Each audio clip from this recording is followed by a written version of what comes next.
refuse to lose. I'm built to win. Apply myself. I filled it in. No time for the doubt. They counted me out. I'm getting it in. Yeah. No time for no loss. Pacers were going to make the playoffs. It didn't end so well for you, brother. If you ain't thinking the same, then we playing by different rules. You can't see the vision, we living at different views. Until we complete the mission, keep getting up, never snooze. I walked a mile in my shoes, had the mind of a fool. You fell asleep at the trade deadline when we had a trade to get Kyle Lowry out of here. They told me I couldn't do it. They told me I couldn't make it. They sold it, could never break it. That's sadly mistaken. I need a piece of the pie. I want it so bad I can taste it. They told me, keep on running. Toes they gonna take this is what we got to tell. I've been doing this. I felt it in. No time for the doubt. They counted me out. I'm getting it in. Yeah. No time for no loss. I pay for the cost. I'm winning to win. Yeah. Refuse to lose. I'm built to win. Apply myself. I filled it in. No time for the doubt. They counted me out. I'm getting it in. Yeah. No time for no loss. I'm paying the cost. I'm in it to win. Yeah. Refuse.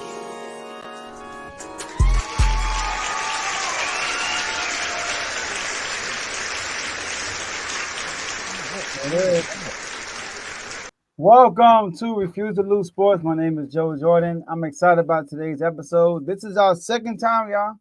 Second time doing the morning show. As you can see, Davey Dollars, he couldn't make it today, but we're going to hold it down for him. I got my bro, Mr. Your Done Son, Tomo, here with me. We got some good topics to talk about. You know, we talked about stuff yesterday, Tomo, and then right after the show, one advantage we had being at 7 is we pick up everything, all the news throughout the day. We just, but you know, the first day on the morning show, they hit us with a something like out left field. So, but how you doing though? How you doing today? Wake up, Mr. West. Man, you gotta wake everybody up because you know in the afternoon everybody be on their happy hour stuff, so they got the shots and stuff ready. I don't know, they may have some espresso martinis this morning, but I'm doing good, man. I'm ready to talk about how that NFC coaches shuffle, not even Cupid shuffle, that NFC coach shuffle, man. Yeah. Keeping it all in the family, as the chats would say. So I'm good. For real. We just stealing from the NFC East champions, right? I guess, right? Hey, I'm just saying. I don't want to brag, but I'm just saying. I would have thought we won the Super Bowl. No, for real. All right. Let's copy them. Let's get their people. All right. So, you know, hopefully we can, you know, somebody's name start with an M to come over too. But look, let's get this show started, man. All right. Like this video, we are streaming this on 2 platforms. All right. My apologies on that. We are streaming this on YouTube and Facebook. So make sure y'all like this video on both of those platforms. Share the video on both of those platforms. Follow and subscribe on both of those platforms. Use the comment section. We can see all the comments y'all will be putting out throughout the show. I got you, Joe. Keep going. All right, cool. You know, it's like shout out to Carl in the first comment, but it kind of got trumped. All right, we're going through that time. It kind of got trumped by the super chat. I was gonna let you go into the super chat spiel and then give him the whole. Oh, my bad. You know, do your thing. Go ahead. There you go, right? Dino Blaze, shout out to Dino Blaze, right? Hey, he said it, Tomo. Hey, look, the mornings are better for me. I'm gonna be there. All right. And look, good morning. Have a great day, everyone. Yes, sir. Yes, sir. So all positive. I like that. I know, right? This base is better, all right? Well, the chat one is different in the morning. All right. So look, use that comment section like you see right now. On the bottom right, though, there's a $sign. You can click on that, and you feeling good, like my man Blaze here. You can put a super chat in there, and then we'll stop everything we're doing. We'll even trump somebody else's comment in front of yours, all right? And give you all the shine, read your comment out loud. So shout out to Blaze with the super chat one time, because we appreciate all the donations and the gifts if you didn't know that. Donations. All right? Donations. Gifts. And last but not least, enjoy the rest of the show. Tomo, floor is yours. Man, Play starting off with the 199 super chat, man. I feel like back in the day, I don't know how old people are that are watching this, but remember when the people used to sell the Washington Post on the corner? That's what I feel like, man. You just walked over, bought a newspaper and said, all right, y'all, thank y'all for y'all generosity and y'all time this morning. But you know, you got to take them back sometimes, man. You got to realize where we came from. We actually used to get our news in the paper. Y'all get y'all news from YouTube and Twitter and everywhere else. Man, Twitter, X, Facebook, TikTok, wherever you get your news from. I'm just glad you're watching it here. Hit the like button, subscribe, become a member, so on and so forth.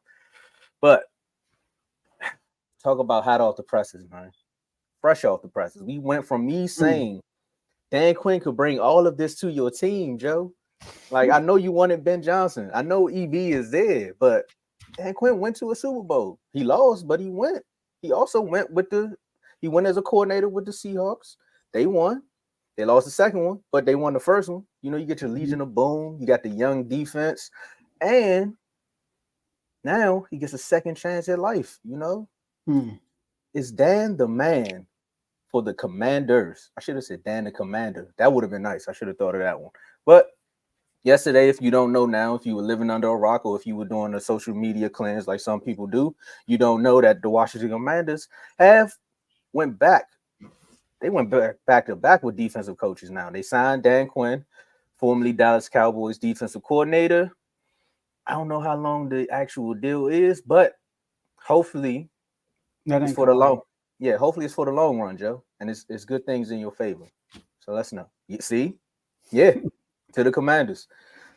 And, you know, Joe being a residential Commanders fan here, how you feeling, man? No Chip Kelly. All right. So, all right. Came on here yesterday, Tomo, and you was telling me, Joe, Dan Quinn is not a bad option. Now, I should have, you know,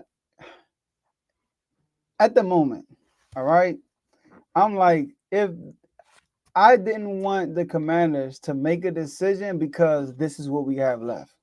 This is what we got to work with. So we got to pick one of these guys. These are not our guys, but we're going to pick them. But what I'm hearing, it sounds like he's been on their radar. And he's a guy that actually been eyeing. A lot of it because of his leadership. They say his leaders, like that's what I've been hearing this whole coaching process. That's why we went to Detroit, because leadership. Ben Johnson and I keep forgetting the other coordinator name. But both of them show leadership, and they're under Dan Campbell. Dan Campbell's a leader at SYZ. But Dan Campbell is a great leader also. So, but I should listen to, you know why? Because right before that topic, we had a Kellen Moore topic, another former Cowboy. And you told your honest truth, and it wasn't really that, like, it was an okay hire, but you wasn't really happy about it. So, and the Eagles are arch rival. Commanders are arch rival. So you telling me, Joe, this is actually good. I gotta listen. I gotta take your word for it. You know what I mean? At least for right now. All right. So, but what I said in the chat was, this reminds me, and I said this last year when we hired Eric Minemy, Mike Brown all over again. It is like Mike Brown. And then shout out to Kevo. I give him his props. He told me, Joe, you a year too soon. He kept saying that, right? You're a year too soon. So I'm gonna get the Eagles their props today. So, you know, in the chat, y'all gotta click the link in the bio.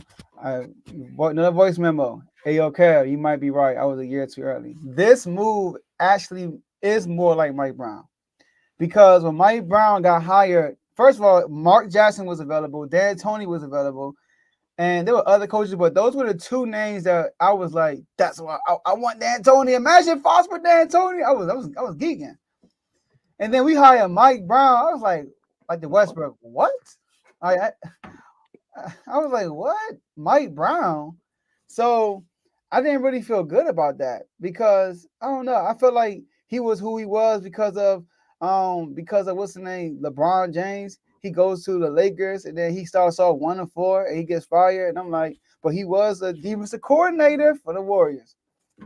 Then after I heard the press conference, I felt much better, because he talked about building a winning culture. Dan Quinn went to the Super Bowl. A lot of people say, hey, you had the MVP, Matt Ryan.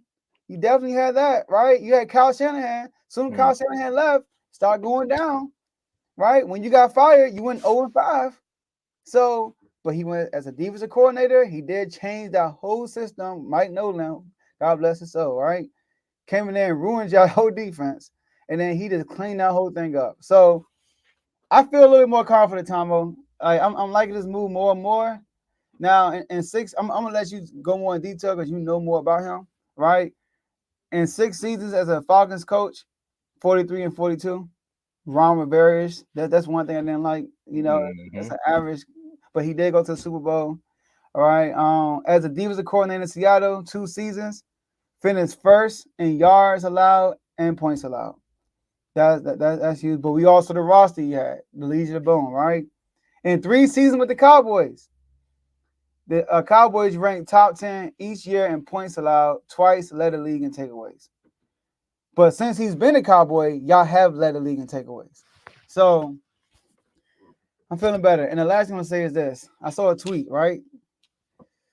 A tweet by J.P. Finley. Shout out to Mark, right? J.P. Finley is a reporter out of Washington, NBC, right? He said, I got a text from an AFC coach after Rivera was fired. And the text said, Quinn is the best head coach candidate out there. Will not find a more authentic leader of men with a battle plan for victory. Period. Leader, organized, vision, communicator, ball coach. I was like, okay, let's see what happens. So, Tomo, you tell me more about this hire because you know more than me. All right, so you said it earlier. You try to allude to say that Dan Quinn left, and maybe y'all can get another person from Dallas whose name start with the letter M. That started with a U, but I will say this: think of that same player that you're talking about, and when he got drafted, and what position he got drafted at, versus the player that you see on the field today. Like he got drafted at linebacker. He played 2 or 3, maybe I think 3 games at linebacker. I think it was probably week 3. We played the Chargers. D-Law got hurt, and Dan Quinn said, "Hey, go rush the passer for us," and it's been up ever since. If you know one thing about defensive coordinators and just coaches in the NFL, they can be stubborn. So if I draft you as a linebacker, I want to develop you as a linebacker, and we just gonna have to find another pass rusher while D-Law is out. The fact that he's seen what Michael Parsons' true ability is, that's a checkpoint. Another thing, look at Trayvon Diggs. His first season in the year, first season in the year. Man, I'm still waking up, y'all. Bear with me. So his first year in the league, he was getting beat bad. Like he was getting beat bad, but he had a few interceptions, but you could see the development was there. Fast forward to his second season, led the league in interceptions, also led the league in giving up the most yards. You know, with the Cowboys, you always got to say the negative when you're praising them about the positive. And then boom, fast forward again. Trayvon now, after 2 to 3 years in the league, is known as one of the best cornerbacks in the league. Michael Parsons is known as the next LT to some people. Skip don't like it no more, but hey, it is what it is. But the idea is there. You look at players like who's always been on the Cowboys roster, Dorrance Armstrong, Osa Odighi, Azua, Dante Fowler, who's followed this guy everywhere. He just gets the best out of his players. Malik Hooker, J.R. Curse. These are all players that were kind of castaways on other teams. They came here and they kind of found their name with Dallas. Jordan Lewis. The list can go on and on as far as just the defense. That's the type of leadership that you're getting in the building right now. Granted, you can look at the numbers. You can look at what he did in the Super Bowl. Because trust me, I did the same thing when we signed him from Atlanta. Because remember, him coming from Atlanta was fresh off of the same Cowboys team that came back and did the watermelon kick and beat the Falcons. Yeah, and I was sitting and I was just like you, Joe. I'm like, why would we want Dan Quinn? Did you see that defense down there? Like they were trash. Also, Dan Quinn was a defensive line coach. So just like Mike Brown clip, be prepared because he had clips in Dallas training camp where he working with the actual D-line, like out there on the field. I don't know if he's going to do too much of that as the head coach, but this is how personal he gets with his players. What is one thing that Washington has? A defensive line. The 2 D tackles that you all got, my man was cussing y'all out last season, but I don't think that's going to happen this year. I think it's going to be a big change coming, man. So again, Joe, I really like the move so much. I don't like it that it's with y'all, but I just like the move because this guy does need a second chance, and you all are trying to turn around. So me being a football fan, just watching the game of football, I like the move for y'all. I like it for Dan. And also, I don't want to bring up Mike Nolan because if you're a Cowboys fan, you don't want to bring up those years. But we went from worst to first, and that's 3 years in a row. So think about that. Yeah, and then his coaching staff. I know Joe Witt is expected to sign with us. I think he's a defensive coordinator. Yeah, and I know you mentioned like he was the guy with all the. What you say? He said he did. What you say about him? I think Joe Witt was So it was Charles Woodson. It was a clip that came out because, of course, once everybody trying to get rid of Dan Quinn, they like the Cowboys need to hire up, and everybody was talking about Joe Witt.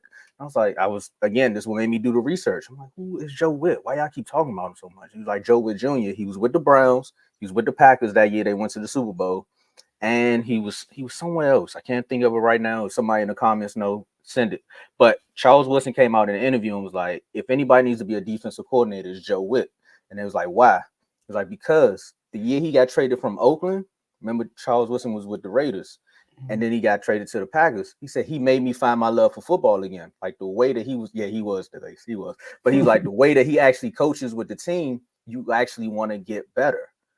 So think of that, Joe. Look at Dan Quinn, Al Harris, Joe Witt, and think of Deron Bland, Trayvon Diggs, Michael Parsons, Malik Hooker, J-Ron Kirk. I can go on and on. But these are all players that you look at and be like, well, if he can get the best out of those guys, imagine we're going to do with people who already have the talent, but they were just feeling like they were in a sunken place. Yeah, and I feel like, I feel like Cam Curl will have a we got to keep him though because he's Mark can say that now. He can say that now. Y'all might have the best secondary in the NFC. Like Tomo, like I'm hearing good stuff. I'm hearing all good stuff. I'm hearing all good stuff. So we will see, man. Yeah, that's the positives. I mean, but you already said the negatives yesterday about how you can get stuck in your ways. But I look at it like he's not. Let's put it like this: if Kellen Moore was going to be the Eagles, head coach, I would give them more praise because I think they may be. Some people are better to be a head coach, and they're just bad at coordinators. Like Dan Quinn can get complacent at being a coordinator, but when you're a head coach, that's on somebody else's plate. You just got to control the game. Y'all love Dan Quinn though. I remember when last year when Mike McCarthy he probably had an illness. I don't know what happened, but he didn't coach. Oh, it's the game before we played y'all. He had an illness, I think, and then y'all played the Saints, and Dan Quinn was the head coach. Like he was on the field, had his hat backwards, and then like the team was just all over him, man. When y'all got the dog, y'all was all jumping on him and everything. I was like, that's tight, man. Like, and then it's funny because I'm hearing a lot of Cowboy fans, shout out to Michael Irvin, one of them, just killing Dan Quinn. Like he can go ahead and go, but you can't stop the run. And then you came in my head. Y'all didn't have the personnel for that. That's what I'm saying. You work with what you work with, right? And then you said, Joe, y'all got 2 D tackles. Like that's a run stopper right there. 2 all-pro basic D tackles. So. And then, but last year, the same Cowboy fans, when he was about to leave, and he said, I'm staying. Thank you, God. He's staying. I mean, you gotta say that because at the end of the day, when you go from not even touching the quarterback to leading the league in pressures and turnovers, that's a blessing. I'm telling you, like as a Cowboy fan, we got spoiled. Like with Micah and all of them, we got spoiled. Yeah, well, first impressions, right? Yeah, there was a time where we couldn't even look at the quarterback, and we talking about sending blitzes and still couldn't get to the quarterback. So it's like, come on, y'all. In the Mike Nolan era. The main thing I remember about the Mike Nolan era was Odell Beckham's run. Oh my God. Talking about with the Browns, the sweep. My goodness, man, that sums up the defense, bro. that was bad. That was bad. But yeah, well, I mean, we're gonna see, man. At the end of the day, we can give all the praise. We can always talk about the downfalls, and I did see that with Michael Irvin. I was like, man, you can't be salty, bro. I know.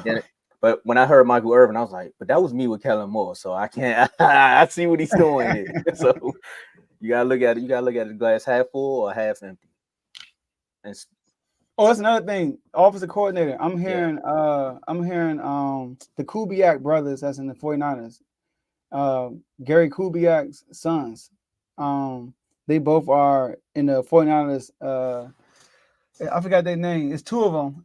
They work with the 49ers. And like one is a pass coordinator, and I forgot who the other one is, but they are potential candidates. Like a lot of people saying, like, watch out for them. And I was on my shout out to Mark. I was like, listen, man, anybody for the 49ers, I'm cool with. That's calling the offense, I'm cool with.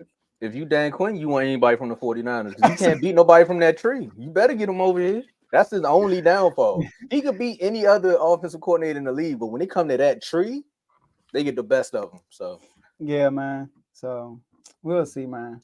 Airbnb might stay. I don't know, but time will tell. I mean, we'll talk about EB at another time, but I heard something where they was like he should go back to college. But speaking of college, and speaking of glass half empty, glass half full, the Williams report came out. So it came out yesterday that the camp from Caleb Williams, the number one, who could potentially be the number one draft pick in this season, in this upcoming draft, is saying that they don't want to go to Chicago. It's like basically what they said was flat out, and since we're using sources, I'm gonna use a source that said it. It was Colin Cowherd said Williams does not want to go to Chicago. Hold on, what was the source? Colin Cowherd.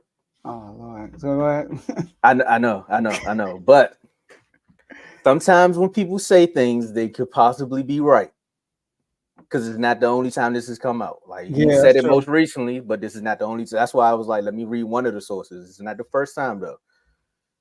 And just more so reaction to Caleb saying he doesn't want to go, well, potentially saying or allegedly saying that he doesn't want to go to Chicago. And I'll start this one off. Eli got traded the day he was drafted. The Chargers said, hey, we want you as our number one pick. And maybe the Chargers got lucky. I wish they would have took him because Eli got 2 Super Bowls. I know Pats fans wish they would have took him. Yeah, that's a shot, Seti. But he got traded. He got traded day one because he didn't want to play in the same conference as his big brother. So now he goes over to the Giants. If he can do it, I don't see what's wrong with Caleb Williams saying that he doesn't want to go to the Bears. And honestly, if I'm the Bears, why are we talking about this number one pick when we got a quarterback right here that we don't even know what we want to do with? Fields has shown that he can actually do something in his offense. He went out and got an offensive coordinator to actually fit his mode. There's nothing but wide receivers in this draft. DJ Moore showed, trust me, I know DJ Moore showed that he can be that number one option because he killed a few of my fantasy weeks just by them two showing up. So to me, if this is true, I'm not mad at it. But also, if it's not true, you all got to relax, man. Yeah, I'm always bring up the Pats. Yeah, because Eli got y'all twice. Y'all can't beat the NFC East. How you feeling, Joe? Feeling good. We won all these pages last year. We go ahead. We all are. Oh snap! They got swept by the division. Oh my gosh, they did. Did the Giants beat them? I'll look it up. Go ahead. Oh my gosh. But anyways, so did this? Like you said, this came out before. It came out before, but then you kept hearing people saying that he's gonna be no more overall pay. You're like, okay, all right. They just straight up going to ignore this report. Okay, we want to just ignore it too, right? But I'm cool with Caleb Williams not wanting to go to Chicago. Like, think about it. Chicago haven't been relevant for real, I guess, since Jay Cutler. But before Jay Cutler, the 84 Bears, for real. like Chicago. That's crazy. My bad. I'm sorry. Yeah. They did it. They lost to the Giants too. That's crazy. Dang, that's crazy. So look, well, I want Blaze said the front office is a disaster. I mean, I wouldn't say the front office. The front office they actually are pretty good. They finesse the Panthers. They always build a good defense. Mm-hmm. Their issue is the coach. Their options on head coaches, in my opinion. Like the head coach they had this year, he wasn't and the offensive coordinator wasn't catering to Justin Fields' game. They were trying to make him over pass player. You have to be patient with guys like Justin Fields, just like the Ravens were patient with Lamar. You got to do that. I mean, if I'm the Bears, like the Bears never had a 4,000. Wow, that's crazy. If I'm the Bears, right? If I'm the Bears, I'm looking at Lamar Jackson. I'm like, yo, Justin Fields is not saying he's Lamar, but he's dynamic also. He's a dynamic player. One thing about Justin Fields, though, he gets hurt every year also, like Lamar Jackson, and comes back. I feel like he gets hurt and come back every year. Build around that. It seemed like hold on, Joe, my bad. I'm sorry.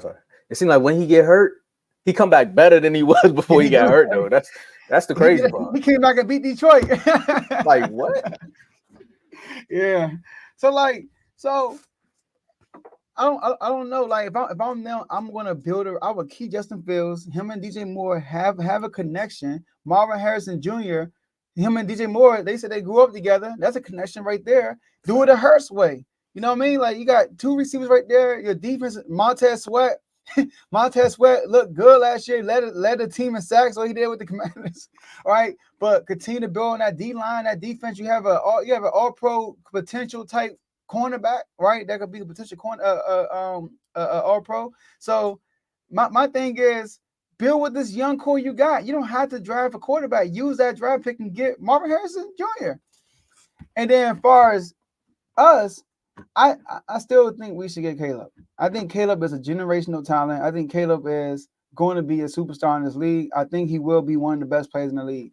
It's like CJ Stroud type player. Like Caleb is special. All right, he's special. But if we don't get Caleb, then keep Sam Howell. Because Sam Howell, I don't think he's bad. He hit a rookie wall, right? I went back and looked at footage, looked at numbers of Sam Howell. And Sam Howell actually had a decent, like, first half of the season was good.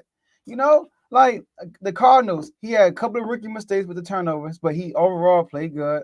Broncos down 18, came back and led us to a victory. Against the Bills, he gets killed by the Bills. Played great both games against the Eagles. Played good against the Patriots. That's a good defense, right? Played really good as a Patriot. He had one bonehead play. After a tremendous drive against the Patriots, he threw an interception in the end zone, but leading up to that end zone interception, he was killing them. So but I think once the second half of the season, once we lost to the Seahawks, after that Seahawks loss, when we knew like this season is over, I feel like he hit a rookie wall after that. Like after that second Giants game, it was just over after that. He just started going downhill. So I think he's deep. I think we should keep on if Caleb's not the guy. But man, Caleb, I'm cool with that, man. Chicago ain't the place you want to be. You want to go somewhere where you could potentially grow as a player. You know what I mean? Protect your future. Protect your future. Look what they did to Justin Fields. Protect your future. I mean, they did that to Justin Fields because that first front office was just like they said, that first front office was a disaster. Then they came and they got a new GM. Remember, he went out and tried to get all the old linemen. Like, he tried to build this team up a little bit. And technically, you have to build a team. It's not Madden. Like, you can't turn it over in one season because on Madden, you can cut the salary cap off. And now your team is a Super Bowl team for the next 10 years in your dynasty. But in real life, it just don't work that way. People get hurt, players, emotions, a lot of things go into play when it goes onto the field. But for me, Joe, if the Bears call and they say, all right, they trade back because they like, all right, we don't want to get a wide receiver at number 1. We'll take him at number 2 just because of, politics or whatever, right? Y'all go up, y'all go get Caleb. Now what you gonna do with Sam? What you gonna do with Sam or Justin Fields? There's a lot of questions that's happening with these first 2 picks.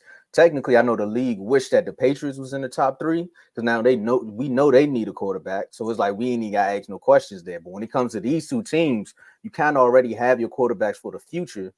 But then you got Caleb Camp coming out telling you I want to play for the Bears. But do you want Caleb to come back home? You want him to be back in the area on the football team where you know football is king in DC? Like, you sure you want that? But Caleb is from the Bowie, right? Yeah. Yeah, Caleb from Bowie. So I'm just saying, though, it's something about playing at home, though, Joe. Yeah, you're right. KD ain't want to come back. Man, KD different, man. KD the only person that don't want to play at home. Right, but still, I'm just saying. The only person. And Javon asked about Drake May. Like I always say, I had to look more into Drake May. I feel like as we get closer to the draft, but I gotta look more into Drake May. I think Drake May is talented, but is he worth a number 2 overall pick? So I don't know. I gotta look more into Drake. I'm not sold on Jaden Daniels. He had one good year. I gotta go back and look at Jaden Daniels from this year, but last year Jaden Daniels, he was not nah. So and he's a 5th-year quarterback, Jaden Daniels, by the way. Carl, you can answer this during our commercial break, but what round did Brock Purdy get drafted in?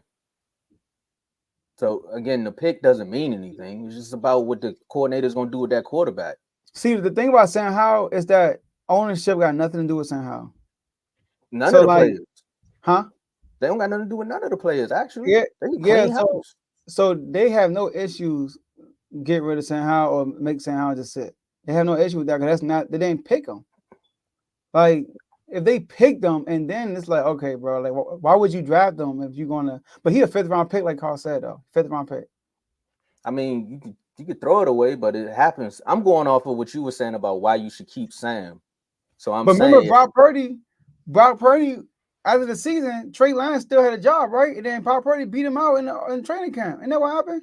and Trey Lance went what, top 5? Yeah, I'm saying like Brock Purdy, even if he came in, led him to the NFC Championship game, Trey Lance was still the guy that's supposed to start. They said a lot of quarterbacks can be generational. I can't argue with the comments. Go ahead, Joe. Okay. That's just chat talk right there. Yeah, I was about to go back and forth with the comments. I can't do that. All right. I know we got RBO Vaughn coming up next. Yeah, we do, man. We about to go to a commercial break. Hey, Carl, man, I see you in the chat, man. We can talk about it a little bit more, but again, go back and watch why I asked that question, and then we can go into more details. But coming up next, we got to talk about All-Star Snubs. You know, Joel Embiid. He might be done, son, for the season. We don't know. But we got our special guest, RBO Vaughn, coming on to talk hoops. As a Wizards fan, y'all might hear me be a little quiet on these next 2 topics, but it is what it is. Make sure y'all hit that like button, share, subscribe, and we'll be right back. Yo, my name is Lambo Anlo. This is Dimitri. This is Ed Hahn. My name is Daryl Julian, and this is Refuse to Lose Sports. Refuse to Lose Sports. Refuse to Lose Sports. Mine, it can't be diffused. If you ain't thinking the same, then we playing by different rules.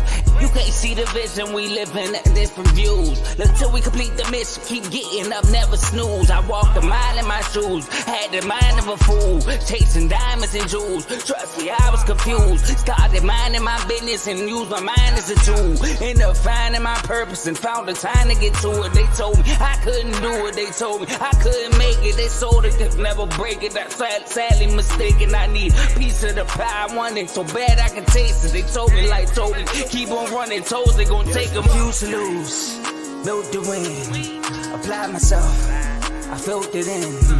No time for the doubt, they counted me out, I'm getting it in, yeah. No time for no loss, I pay for the cost, I'm winning to win, yeah. Refuse to lose, I'm built to win. Apply myself, I felt it in. No time for the doubt, they counted me out, I'm getting it in, yeah. No time for no loss, I'm paying the cost, I'm in it to win, yeah. Refuse.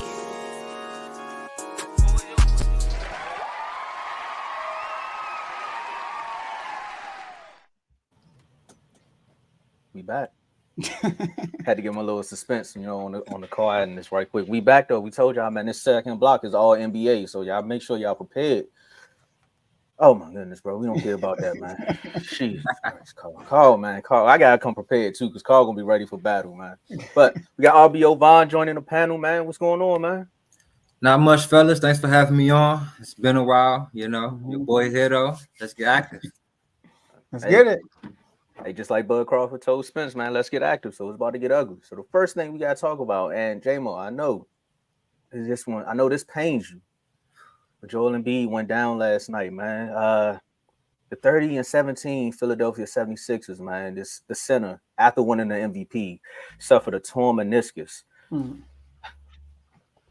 After already playing on a bad knee. Vaughn, how you feeling, man? Man, so it's a little bit of hope here for the Sixers fans, because this injury here, it can be an injury that it doesn't take them out of the whole year. This injury here, it depends on how severe the injury was. And the only thing right now that's questionable is the fact that they haven't really spoke out about it, about how severe it is right now. It still talks about, you know, they're still working on a timetable to see when he's going to be back. You know, one thing that Sixers fans don't want to hear is that he's going to require surgery, because I've read up on this injury, and if it takes surgery, he can be out 6 to 12 months. But if he doesn't require surgery, he can be out only between 1 to 5 weeks, which, you know, as a Sixers fan, that gives you a bit of hope. The Sixers right now are 5th in the East. You know, they're right there above Indiana at 6. So it's a chance that they can take some L's with Embiid sitting, and they can end up in the play-in. However, like I said, if it's not a severe injury, he can be back within a month and a week, which is not a lot of time. Now, without Embiid, the Sixers are 4-9. With Embiid, 26-8. Now, their points per game dropped about 8 points, which is a big thing. However, I think this can actually be a good thing for the Sixers if Embiid doesn't require surgery, though. That's the key here. He can't require surgery. If he takes surgery, it's over. It's a wrap. It's a wrap for them. Now, Maxi's averaging about 27 points a game this year. You know, he just had a 51-point game last night without Embiid against the Jazz, which, you know, is a good sign for the Sixers. It allows Maxey to truly find his way because he started the season, you know, the Sixers, it was like them two, the dynamic duo. But then all of a sudden, Embiid just took over. It was like an Embiid show. And Maxey had some decent games. However, it was truly an Embiid show. But who I truly think this is going to help, not just Maxey, is Tobias Harris. Tobias Harris has to have that confidence in his game to step up and be that third person. He's averaging about 18 points a game, but without Embiid, his average jumps up 3 points to about 21 points a game, which that's what the Sixers really going to need. They're going to need that third guy out there in the playoffs when things get down to the nitty-gritty. And I think Tobias Harris can be that guy for them. So, to be honest, this is more of a waiting game right now. We have to wait and see how severe the injury was and what kind of plan they have for Embiid to really, you know, see where this thing is going to go. Mm-hmm. Joe? Yeah. so I agree with you. I feel like it all depends on how severe the injury is. If he missed a year, obviously they have no chance to like make it to the finals. But it's supposed to be Embiid's year. Like I felt like once the playoffs start, Embiid will have his best playoff run. I mean, last time he had a decent playoff, a good playoff run was when he lost to Toronto. That was a minute ago. And you felt like, you know, he's going down the Jokic and Giannis path. They both won 2 MVPs and they both won a championship after the second MVP. You know, so I felt like he's gonna make a run this year, and next year will be that year he might finally get that ring. But his injury takes a shot. Now, it like you said, a blessing in disguise. If he is hurt and could come back, it gives an opportunity for others to step up. Even Max, I know you said not Maxey. Maxey actually is crazy.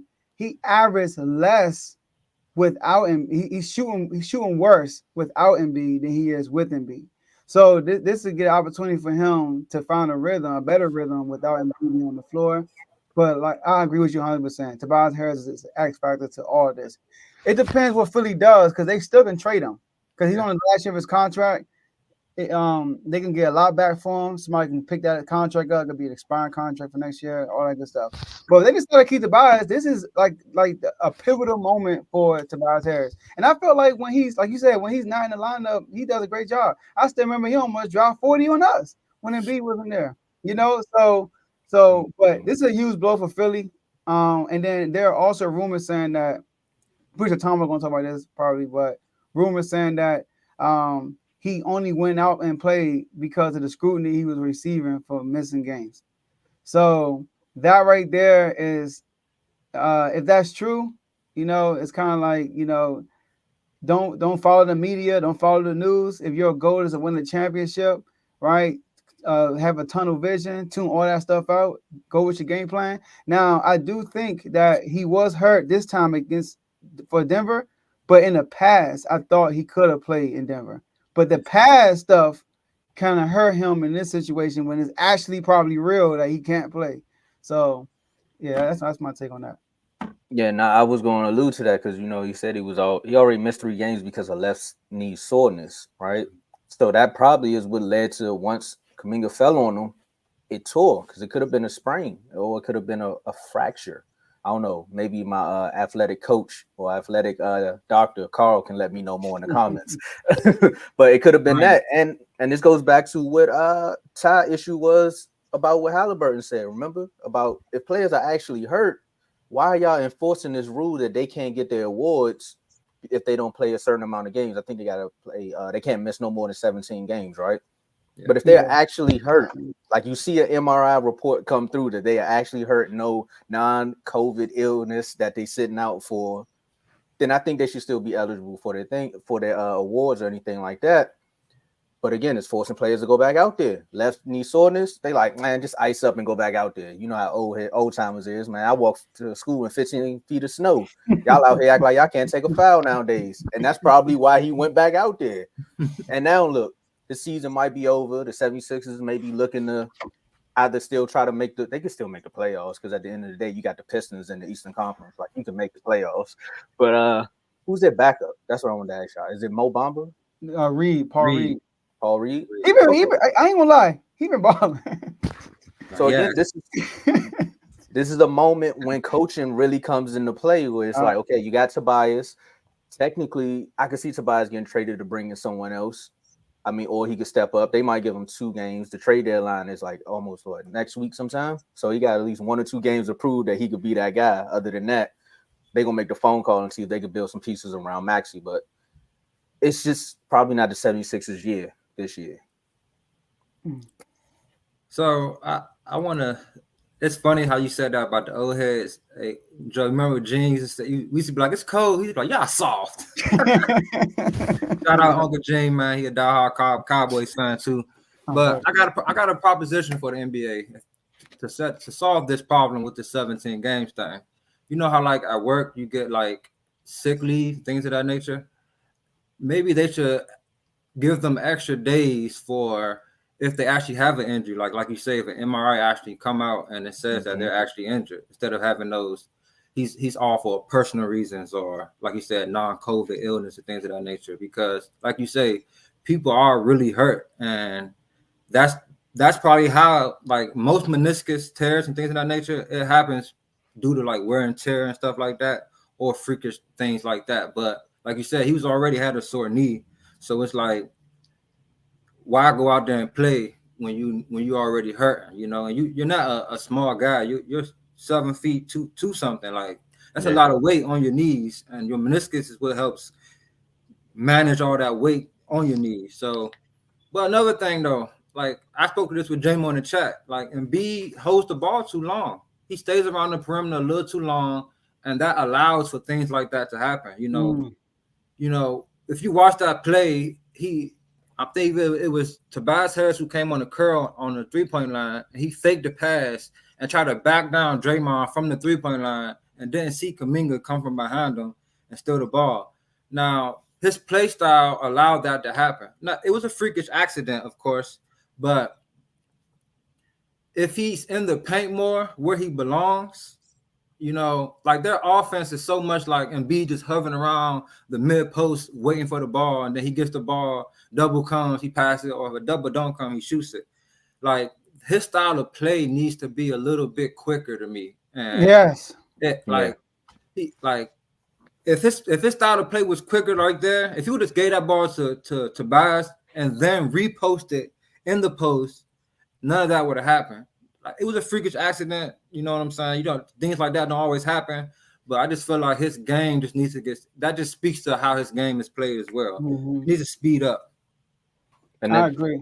No, I was gonna say, and that goes to training in the off season, because now you got to look at it. I know these players say they watch film, but it's also things you need to work on. It that it's like, all right, I need to get to my spot a little bit quicker, because if I get to my spot quick, I can get my shot or get my pass off. Because technically, I am holding the ball too long. There's like little things that they need to fine tune. And that was one of my issues with Bradley Beal. It was like, bro, you went from being a pinpoint a 3-point shooter, dead eye range, and then all of a sudden, you know, you had to put the ball on the floor. You had to learn how to pass a little bit more, but you stopped shooting threes. So at some point, you let them take away from what you were great at to build on something else, when technically you need to add to your game. Like, still be the threat from the 3-point range, but then also let them know that if I put the ball on the floor, I can score as well. So with Embiid, we know you can shoot the 3. We also know you're big that it can back people down, but again, get to your spot quicker, easier shots. Yeah, Draymond on him. Yeah. And that's been Embiid's problem though. I feel like his decision making is not quick enough. He holds the ball a lot. Shot clock is running down. See, one thing about Embiid, he can be a high assist guy easily. A high assist guy easily. You know, but yeah, I agree 100%. But we'll see, man. And then what you said about this rule, Tyrese Halliburton crying and stuff. I mean, like, I get it. He's not victim to this, But come on, bro. Let's be real. Like people sit out for no reason. Like, bro, we just saw AD and LeBron sit out in Boston. I promise you, they play in New York though. I bet you they play in the Garden. I'm not saying they're not hurt, but you kind of save your time for the best moments. Like everybody wants to play in the Garden. They ain't missing that game. When the last time LeBron sit out against the Knicks in the Garden? Somebody gotta look that up for me. I don't know because that's when never. the show. That's when you know. Okay, But nobody. Boston, and you know, Brown mess with Boston either. So If Paul yeah. Pierce was playing, he would have played last night. I actually felt bad because like I live in the Boston area, man, and then when the Lakers come in town, I remember last year when the Lakers came in town. Actually, shout out to I don't know if you want me to say it, but shout out to the guy that gave me the ticket for that game. Anyway, but when I last year when they were playing Lakers, everybody was like talking about it. It's a rivalry. You know, everybody like, oh, we play the Lakers on Saturday, we play the Lakers. So this week, that's what everybody talking about. Every time we bring up the Celtics, I'm talking to a lot of people. They talk about we got the Lakers on Thursday. Lakers on Thursday. I'm like, okay, cool. And then I met this one dude flew from LA to come watch this game. And then the day of the game, they said, "No, this is why this rule is set up." Yeah. No, that rivalry is that's like Ravens Steelers, you know, Cowboys Commanders. You know, it's just one of those rivalries that go on for years and it's just never gonna end. But I know we gotta go, Tombo. I gotta ask you one question. I know you threw a proposal for the NBA. How would the NBA prove it though? Because like AD and Bron, how when soreness, stuff like they're sitting out because of soreness. That's a no go. No, I need an actual MRI or something like. I need or something, injury like a. I need an actual that's a good question though. That is a good question. Like how to have that legit to the point where they can't lie and fake You it. better send the NBA doctors, not your team doctors. The actual No, for NBA real. Have NBA doctors. Yeah, that's probably how they got to do it though. Yeah. One team have an NBA doctor on there. You know, a doctor that reports straight. See, that's more money for the NBA though. That's more money in the NBA's pocket. Yeah, they ain't gonna do that. Honestly, got your job. But you gotta look at it like this: would you rather pay them more money to know that your stars are gonna play and more fans are actually gonna be interested in the product, or would you rather keep doing what you're doing now and start to lose interest from the fans? Oh, I don't think the fans losing interest. I think we straight. The players aren't getting mad because 50-point games every week. Shoot, they good. They got this new rule. People will adjust to this rule. They will. This year just all have it. Like, oh, it's BS. Then once they realize NBA, like, nah, bro, this is what it is going to be going forward. They will adjust to it. Start working out more, right? Anthony Edwards is the only superstar that the only all-star in like the last 10 years that actually played 82 games in the season. You said all-star? Yeah, he all-star. All-star. All-star, yeah. 2 times? How many all-stars Fox got? 1. But and because somebody got injured. So I ain't counting that. 0. So he got 0? You feel like he got snubbed this year? I'm asking you. Yeah. You think so? Because we're gonna talk about it. You know, the reserves came out last night and they named him. I don't think he made it in the club this year, Joe. Something happened, man. Maybe it's because y'all didn't like the bridge like y'all was supposed to, or like the beam like you supposed to, but he ain't make it, Joe. I see you look, Joe, like, nah, I'm not playing. That's my boy. But again, last night, before tip off, you know, TNT came out. Ernie and them told us who the All-Star reserves is going to be. And I can give you a quick rundown of the East reserves. We got Donovan Mitchell, Jalen Brunson. Oh, this about to be good. Jaylen Brown, Bam Adebayo, Tyrese Maxey, Paolo, and then we got Julius Randle. You said who? Paolo in there? Yeah. No, Javon was getting well deserved. No, for real. I think he deserved it too. Earn that giving. Shout out to Bibby.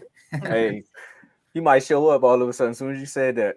And then for the West, we got Steph Curry, Anthony Davis, Anthony Edwards, Kawhi Leonard, Paul George. You see what happened, Kawhi, when you play more games? You got Kawhi Leonard, Paul George, Karl Anthony Towns, and Devin Booker. Oh, yeah, we already know how you feel about the West, man. But seeing those two lists, you want to go from East or West? How you want to do? You want to just talk about all of them? Because we got to talk about somebody gonna get snubbed off of this list. Can I go first? I want Joe to go first. Yes. Who's gonna let you go first? In my DeMarcus Cousins voice, this is ridiculous. Seriously, this is ridiculous. First off, do y'all know the Kings are the only top 16 with no All-Star? The only top 16 with no All-Star. Look at the West. Minnesota, number 1, 2 All-Stars. OKC, 1. Clippers, 2. Denver, 1. Sac, 0. Phoenix, 2. Lakers, 9th place, 2. All right? De'Aaron Fox becomes the first player in NBA history to average 27 points a game, 5 assists a game, 27 points a game, 5 assists a game, and have over a 500 or better record to not be an All-Star. He's the first person in NBA history that hasn't done this. And what this says is the disrespect. Because you know why? Last year, the Kings were the darling. Like the bean. Oh, the Kings, they not really serious, but we got to show them love because they finally here. And now we're not living up to the expectations of last year. Bruh. People kind of review somewhere till they view somewhere else. They're not really paying no mind. The Kings doing nothing. Now, here are the snubs right here. I think Sabonis and Fox. More so Fox, though. But here are the people that Fox should definitely be over. If we're not talking about the superstardom, if we're not talking about, oh, I'm just voting for this guy because who he is, I'm voting for him because he's going to put on a better show in the All-Star game. We talking about who, Javon said, earn, not given, right? Earn. We're not talking about earn on the court, not earn because of your name or old court crap. I don't care about that. Number 1. Paul George, bro. Paul George. First of all, you the 3rd seed. Why you got 2 All-Stars? Okay, she should have 2 All-Stars, not the Clippers. Start there. Paul George, right? Paul George right now is averaging, what he got? Sorry, I got to go all the way on this list. That's how much he averaging. He averaging 23 points a game. You know what Fox is averaging? 27. Paul George is averaging, so Paul George is shooting 46% from the field. So is Fox. Paul George is averaging 5 rebounds, 3 assists. De'Aaron Fox, he's averaging 4 rebounds, 5 assists. So why is Paul George ahead of Fox? Fox averaging 27, and he's averaging 23, bro. Another person, all right? And y'all gonna be like, what, Joe? Steph Curry. Now I get it. He's Steph Curry. He's the face of the league. Steph Curry is right now. Javon, you got to stand this up, Javon? I know you got to stand this up. I think I do got to stand this. I think I do got to stand this. Where we standing at and where the Warriors standing at? So right now, the Kings are 5th and the Warriors are 12th. 12th! Out to play in. Listen to this. How much Steph Curry averaged? He averaged 27. How much Fox averaged? 27. Steph Curry, 45%. Fox, 46%. Steph Curry, 4.3 rebounds. Fox, 4.1 rebounds. Steph, 5 assists. Fox, 5.5 assists. Steph, more steals? No. More blocks? No. Turnovers? He has more turnovers than Fox. Why? Fox had, why is he above Fox? He the 5th seed, and this dude the 12th seed. And y'all got identical numbers. So then they say, oh, last person, Karl Anthony Towns. Karl Anthony Towns. I mean, oh, we got to give it to him because we got to reward winning. No, you don't. We the 5th seed. The Lakers are 9th seed. Why is AD over Sabonis then? If you want to reward winning, why is AD over Sabonis? Why is AD over Fox if you want to reward winning? They already got an All-Star. They got LeBron in the lineup. Why do Lakers got 2 All-Stars in there? We're in the 9th seed in the league right now. 9th seed, right, Javon? You got it? 9th seed? For the Lakers? Yeah. And 9th seed, right? Yeah. And look, so I'm not even about to go over Cat numbers because I think we already know Cat's averaging like 23 points, 9 rebounds, and like 4 assists, right? Sabonis right now is having a historic type season. He's averaging 20, 13, and 8. First in double-doubles, second in triple-doubles, first in rebounds, 6 in assists. And we're the 5th seed. And Sabonis play every game. That's another thing, durability. So my whole thing is this. I don't know what the criteria is because Trae Young didn't make it, but he got the numbers. But AD made it, and he, you know what I mean? I don't get none of this stuff. All I know is the Sacramento Kings definitely got disrespected because when I look at the top scoring list, y'all, out of everybody in the top 20, 28 in scoring, y'all, K didn't make it. We understand why, right? Late record. Desmond Bain didn't make it. We understand why. Because of their record. Lauri Markkanen didn't make it. We understand why. Because of their record. And these are guys at 19 below. Trae Young is 11th, but his record. De'Aaron Fox is 9th in scoring. He's the only person in the top 10 that's not an all-star, and he a 5th seed. So, yeah, but my dogs got snubbed, and I'm so glad. Because hopefully they put some fire into Fox. Huh? Hey, man, I knew them Kings. They're just going to stand up for them Kings, man. I want to speak on this comment right quick. Now, you say winning don't matter, but I don't know if y'all remember when the Hawks was number 1 seed, and I believe Millsap made it, I believe Jeff Teague made it, and I believe Kyle Korver made it, and I believe it was one more player that made it as well. It was 4 of them. Was it Joe Horford? Al Horford. That's what it was. Just because they was winning. Pistons so too. It kind of does matter to these guys. But I agree with you on Fox for sure. He definitely got snubbed. Like him over PG for sure. Definitely.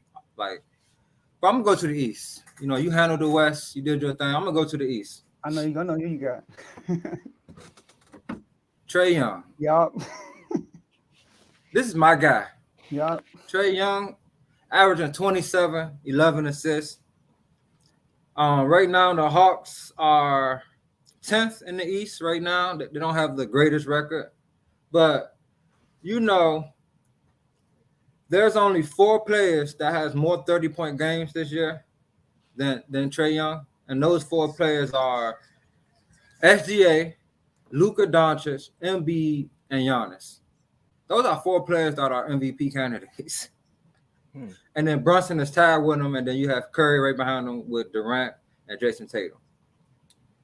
Do you know there's only 4 people with more 30-point double-doubles than Trae Young? And those 4 people are Giannis, Embiid, Luka, and Jokic. 4 more MVP candidates.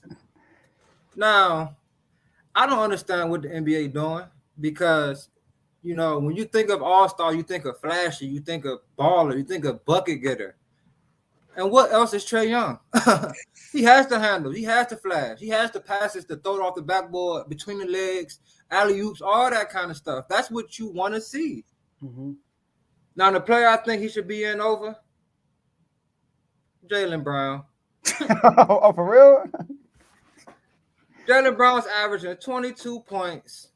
I know they're number 1 seed, but it's a team thing over there. I'm sorry. This is not no Jaylen Brown leading the way, or like this is a team thing over here. You have a team full of guys that gets it done. And I think Jaylen Brown averaging 22 points, 5 rebounds, 3.7 assists is just not enough. I'm sorry, just not enough. I know the East has a lot of guards. They got Jalen Brunson over there. They got Tyrese Maxey, Donovan Mitchell, Dame Lillard, Tyrese Halliburton. I understand that. This is the All-Star game, though. It don't matter about the position once the reserves get involved. So I feel like I don't think Jaylen Brown should have made it over Trae Young. It's hard for me to argue him over Brunson, Tyrese Maxey, or Donovan Mitchell. But I don't think Brown should have made it over Trae Young. And another thing, I don't think Dame and Halliburton should be starting. I just don't. I would rather have Maxey and Brunson there, or even Donovan Mitchell. Either 1 or 3 combinations, I think, could start over both of those guys. And I'm not sure what the NBA, NBA is more of a popularity thing. Joe, you speak on this all the time, how Halliburton is their darling now. He's the guy that they just love. They love on some Holly. It's in Indiana too. Yeah, but I don't see how Trae Young's averaging these numbers, and like he's just not making All-Star game. He's the most hated player in the NBA. Who, Trey? Yeah, Trae Young. You sure? Yeah. I thought it was Ja. Oh Nah. no, they may love People Ja. love Ja. They love Ja. Trae Young, Oh, he maybe that's doesn't the play media. basketball I'm the looking at right the way. media. The He media gets making fired. Right. He gets coaches fired. This and that. Like he has even players The say bad feeling. stuff about him. Yeah, you're right. You're right. Now I'm thinking about the media doesn't like Ja. They put a bad light on him. But nah, you're right. I agree with y'all on the trade. I was gonna say Porzingis, but then I had to go back and look at Randall's numbers real quick and say Randall got better numbers. But when going off of what Carl is trying to fight you all with, if we're talking about winning wise, the Celtics do have a better record. But They do. that was gonna be my vote. I was gonna say Porzingis, but nah, I'm gonna just reel that back a little bit, and then I'm gonna just hop on one of these bandwagons, and I'm gonna say I'm gonna go with Trey because we in the East. Sorry, Joe. It is what it is out west, but the Wizards are in the East, so I'm gonna go with that one. But what goes into actually picking the reserves? Is it the coaches and the players, right? Coaching, that's it. Yeah. It's just coaching. How much Coaching time do Katie. these coaches actually have to watch film on some of these players for them to go into making these votes? Are they like looking at the statistics and being like, well, he's averaging this, so yeah, let's just put him in there? Because I know, like, as a coach, there's a lot of things you have to do in a day. It's kind of like with the NFL players, and they go in there and fill out their votes for the All-Pro. They just be like, oh yeah, AJ Brown. Like, what? You just played him last week. That's the first person in my mind. Because it's tough for somebody to do that. That's probably why your boy got slept on. Because Fox had a rough start to the season. Like, you had him in a doghouse and everything, telling him you need to snap up. He's been rough lately. He had a hot start. But for people, it's more so, what have you done for me lately? That's what all right. So what have you done for me lately? So my most recent thing when this vote comes up is what I just seen. Nah, you can't be there. They don't put in the context the entire season that got them here. So what had AD done lately? My bad, go ahead. Hey, I ain't vote for AD. I'm saying Lakers been tanking. That's all I know. I mean, he had 2 or 3 good games. But you know, the scapegoat in LA is D'Lo or the coach. But they went out and won a game without both of those players. But that's another conversation for another day. Against the best home team, against the best team with the best home record at home. Yeah. And they had a sub below 500 road record. Yep. I told you, Joe. 10 games. 10 told Joe, Darvin Ham's a good coach. It's just the politics, man. The politics come into place and it mess up your rotation sometimes. Especially with Braun. Man, but hey, if you all don't agree with who we said snub, hey, leave it in the comments because as you can see, we will reply to him. Shout out to Carl. He picking fights in all the chats I see. Talking about some MSU. Man, my now look, just to push back on I'm pretty sure I'm surprised Carl didn't comment this. All right, Javon, you just said you reward winning. You brought Kyle Korver, all that stuff, but you want to take out Jaylen Brown, who got the best record in the league, for somebody that's in the 10th slot.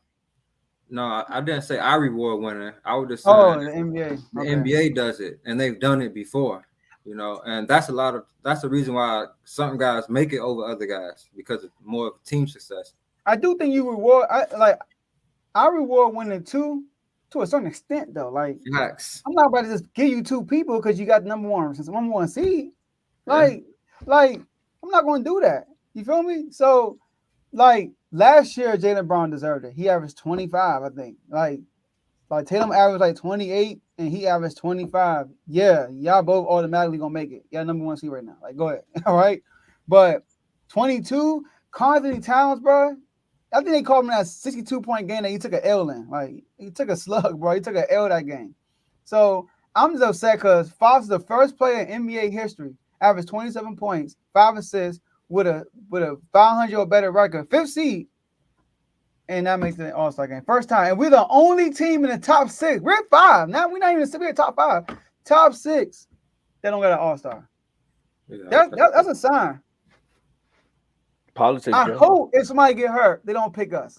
No, we don't want it. I'll turn on the invitation on my Fox. I'm like, nah, I'm good. You said that last year.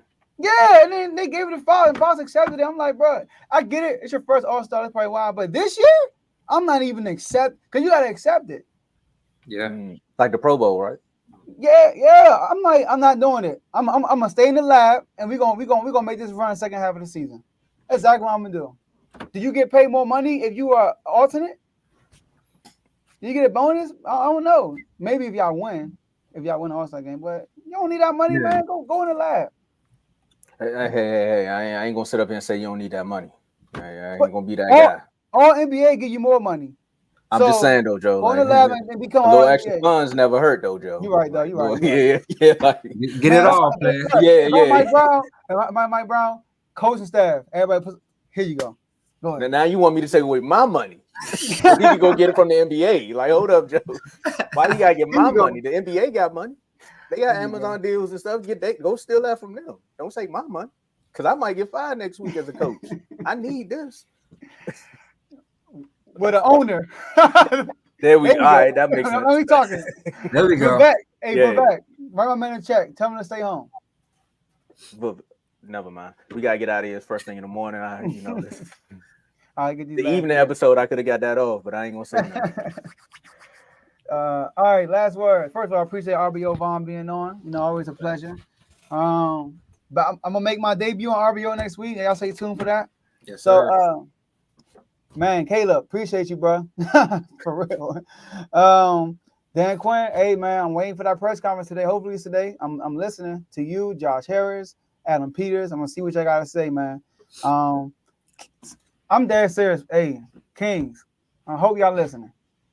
Do not attend this All-Star game to get the invitation.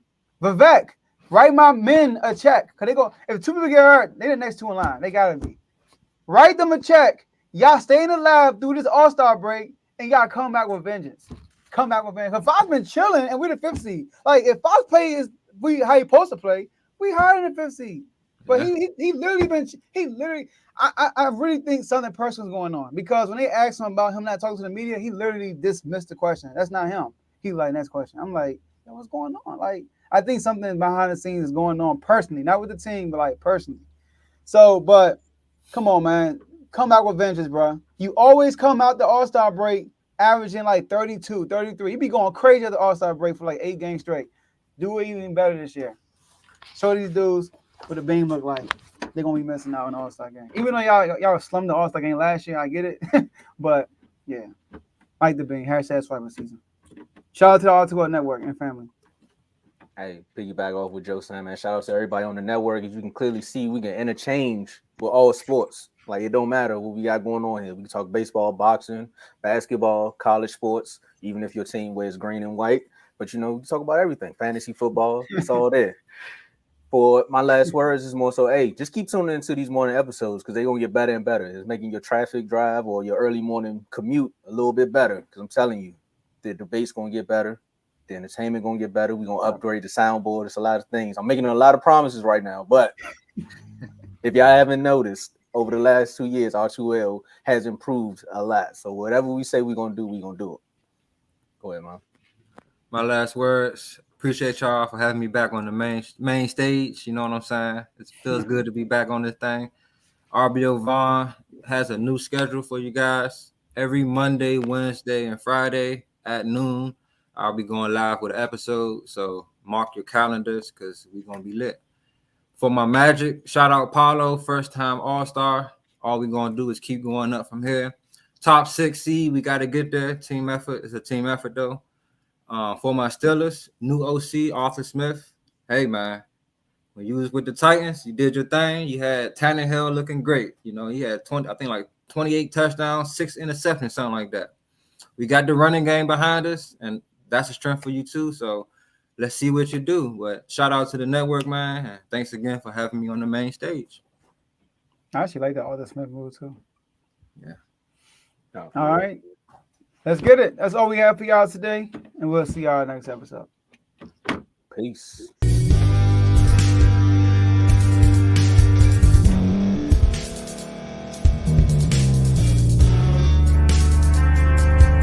Thank you for staying to the end. If you're watching this on YouTube, please like this video, subscribe, and also hit that notification button so you can be notified next time we put out a video. If you're listening on any podcast platform, subscribe and hit that notification button, y'all, so you can be notified we put out another podcast audio. And last but not least, hit that share button. No matter what you're listening to or watching it, hit that share button and send it to somebody that you know that would love to watch this episode you just listened to.